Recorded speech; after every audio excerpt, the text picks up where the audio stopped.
how to zoom in a specific area in CapCut. So first you will need to start by importing your media and putting it on your timeline. And then you want to go to the beginning of the video, move your timeline cursor to the beginning, and then go to the video section from the right side here. And then you want to add a keyframe for the position. So just press this button here to add a keyframe. And then you want to move your cursor to where the zoom effect should end. So for example, right here after a few seconds.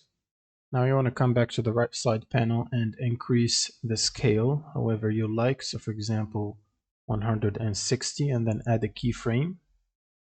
Now you can also move your video if your object is on the left side or right side or corners. You can adjust your video like this by clicking and holding down and then moving the video. Now you can also add another keyframe for the position, but this will add it automatically if you have one already.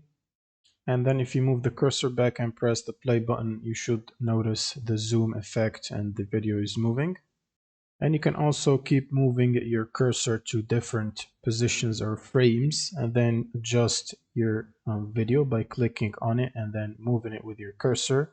And this will automatically insert keyframes for the position and the scale. And if you want to go back to the default zoom, you can simply reset these settings. So the scale 100% and the position is 0 on the X and 0 on the Y. And then it will basically zoom in and then zoom out, as you can see right here if you play it. And that's pretty much it for this video. Subscribe if you found this helpful, and see you in the next one.